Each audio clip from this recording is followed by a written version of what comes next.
Now let's talk about food, water, and nutrition. And this is a time for a break. I'll hold.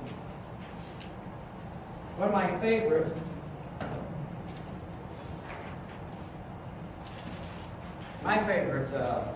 gel, so to speak, is sweetened condensed milk.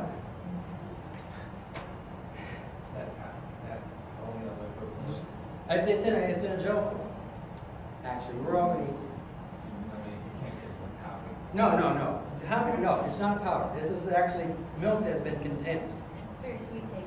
Yeah. How many calories do you think's in this can? 400 or 500. Huh? 400 or 500. 400 or 500 for Darlene. Heather. Probably. 2,500. 3,000. 1,500. Okay. Dietetic calories, which are actually 1,000 calories, but we'll talk a little bit about the difference. But this has 1,300 calories in this can of condensed milk. And the nice thing about condensed milk is it keeps. It's got so much sugar. I don't know if you know it or not. But sugar is an antibiotic. That's why you don't see honey going bad or jelly. You know, you don't necessarily have to refrigerate those. They get a mold on them after a while, but they don't get bacteria. So, so it's got so much sugar in it, like a syrup or anything. Have you seen that in a non-can form? No, but I just take this and pour it into my tube. Okay.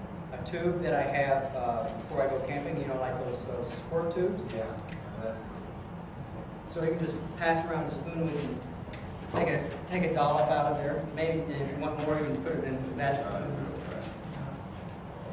Oh, Dan, little. No, it's too tough. Yeah, man, they just- So you do the whole thing.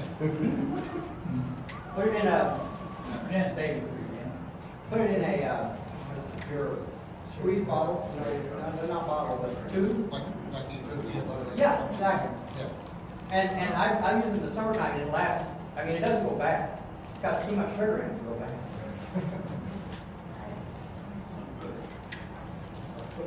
Back to like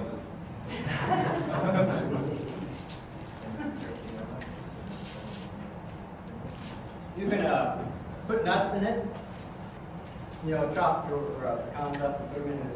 Yeah, this is what but every time I was getting, you know, tired, like when I was skiing and stuff, and I wanted to have an energy boost, I'd take a shot of that. You know, it's much less expensive. I think the whole can is like maybe $1 or $1.20. Where did you run across this little tidbit of information? I don't know how I did it, actually. But in South America, when babies are sick, a lot of times they use condensed milk. I mean, this is something that they get them, you know, back up to speed on. So I had tasted it before because I lived in South America for 6 months. So I tasted it, and then I don't know, I'm just trying stuff one day, and I go, man, that is really good stuff. And that's got a lot of calories for a little bit. Have you ever heated it up? No, but it's really great if you boil it for an hour and caramelize it, I heard. that. Yeah, and just boil it in the can. Stick the whole can in the water for an hour and boil it. Not open? Not open. Like pancakes. No, it won't. And does it reduce itself more than? Yeah, it kind of caramelizes it a little bit. Caramelizes the sugar on the outside of the can, next to the outside, next to the inside. If it freezes, you had it I never had it freeze. Got too much sugar. so it's cool even if it's real cold. Yeah, it's thick. It's thick, but it's still, you can still push it out of your thing. We get these tubes like a Yeah, yeah, the camping stores, yeah.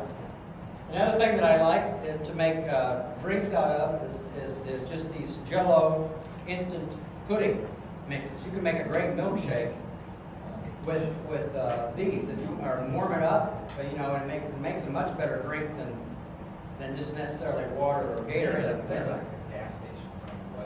Huh? That's the kind of junk I have in a gas Yeah, exactly, right, exactly. And do you ever? We gotta finish that. Do you, You're good, so good. do you ever eat this before you go to bed with yourself? Yeah, we would eat usually late at night, but if I thought I needed some energy, I'm going to take more of that, yeah, we got these little things Now, too. is that sustainable energy or is that just a quick shot? That's quick. In the Arctic, we'll eat lots of fat. And I don't know too much about mountaineering, but I hear that they don't tolerate fat very well in the mountains. But I'm not for sure. I think that's maybe us that doesn't tolerate the fat, because I know that the Sherpas, they talk a lot about yak butter and stuff like that, that they certainly must eat that kind of fat. But in the Arctic, some of the literature will absolutely say that man's survival in there, meaning explorer survival, was dependent upon their diet. When they started doing things like the Eskimo, they started being able to survive the Arctic. And so that meant dressing like them. So you can imagine the first English that were going over there were taking tea sets, silver tea sets. I mean, they found their bones with these, Franklin, with the tea sets and stuff, drinking tea. This is not going to cut it. Sorry. When they started eating high-fat diets, like the Eskimo, is when they started being able to survive the Arctic. Okay, so normally on our expedition we eat lots of butter. We put butter in everything. So it's we're burning up to, and that's what I want to talk about in this section right here. We're burning up to 6,000 calories a day. For average per people our size, it's probably going to take about between 1,700 and 1,900 calories just for our, what's called basometabolism, just to keep us going in a day, right? So if you're skiing now, and skiing, cross-country skiing, I have on your last page here, I have what the energy expenditure is of some of these activities. Good stuff. And if you look at skiing, this is cross-country skiing, see, even on a level hard snow at 4 miles per hour, you're at 900 to 1,000. Yeah. No, it's not that much. They've got that off. Oh, sorry, for a minute. Kilocalories per. This is, yeah. I'm translating this, but you're at 9,000 to 9 to 10 calories. I got to make the distinction here. A calorie that you talk about in dietetics is actually 1,000 calories. A kilocalorie. Oh, it is? Yes, it is. So that's that many kilocalories? Yeah, it's that many kilocalories. When you talk about dietetic calories, when you read dietetic calories, that's actually 1,000 times what we know in physics as a calorie. Okay? So you're burning 600 calories now. At least. Right. Yeah. 600 calories an hour for cross-country skiing. You do that for 10 hours, you're up to 6,000 calories. You have to eat like a horse. Did you find you're not that hungry? No.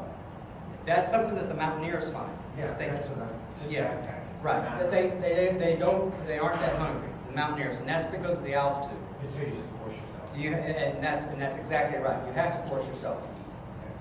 Yeah, you have to force yourself. I mean, that's the thing with I lived in the Andes Mountains, and I lost weight. I was eating donuts and ice cream and hamburgers every day and couldn't keep weight. Right. Okay. But So you just need to measure your portions then and make sure you consume. as much as you could, just eat. Right. And eat fat if you can. Because the only through fat are you going to get these number of calories. Like sugar's 4.5 calories per gram of sugar, right? And fat is like 9 calories per gram of fat. So you did sausage has a lot of fat in it. Yes. And then we ate sausage and lots of butter and stuff like that. Did you eat peanut butters? We probably didn't eat peanut butter on the Arctic trip because it's just too hard to get out. So, like, what kind of, did you, meat-wise, how did you? Sausage. And also with the dog sledding, remember the weight is not necessarily a big problem, because we can take frozen food, like frozen meatballs and everything like that, right? Doesn't matter, it's fall, so we just, right, no coolers. But the cooking is a major deal. Yes. Get it out. The cooking is a major deal because of melting the water, okay? So, let's talk about that. It would take us 4 to 6 hours every day to melt the water that we needed for a team of 10 people, okay? We're talking about if each one of us carries 2 liters that we're going to drink during the day, and then we're drinking 2 liters more per day, so that's like a gallon of water per person, 10 gallons a day. It takes a lot of heat to make that much water, okay? And it would take up to 4 hours a day. The stove was on from the time that we stopped in the evening. We would sleep, and the first thing in the morning, the stove comes on again, just to melt this amount of water. All right? So just talking a little bit about food here. So the importance of food, just read this along with me. Fat, as I said, has 9 kilocalories, 9,000 calories per gram. Proteins and carbohydrates are around 4.5 calories per gram. And then I said, no, a dietary calorie is more accurately expressed as a kilocalorie or 1,000 calories. So actually, this fat is not on apples to apples basis, that's 4.5. What, pardon me? Yeah. That's actually 4,500. Yeah, it's 4,500, yes. I just gave you what TNT, how many calories per gram TNT has, the explosive. You're going to go, wow, it's only 1,100 calories per gram. Well, the difference is how fast that energy is released. Okay, but our food has more energy stored in it than TNT per gram. It's just that we have to mix it with oxygen, and it's a slow amount of burn, right, for a gram of food. But 100-octane gasoline has 10,670 calories per gram. Okay, so that gives you some idea of how much energy is actually in our food. Caloric intake, as I said, you're going to have to be up around 6,000 calories per day if you're doing cold weather activities where you're shoveling snow, making kinsei huts, or skiing or snowshoeing. 5,000 to 6,000 calories. You must drink water in order for your food to digest properly. It has to be in the presence of water, so water is very important. And also, since you've been panting all day, you're losing a lot of water through your lungs, more than you can imagine.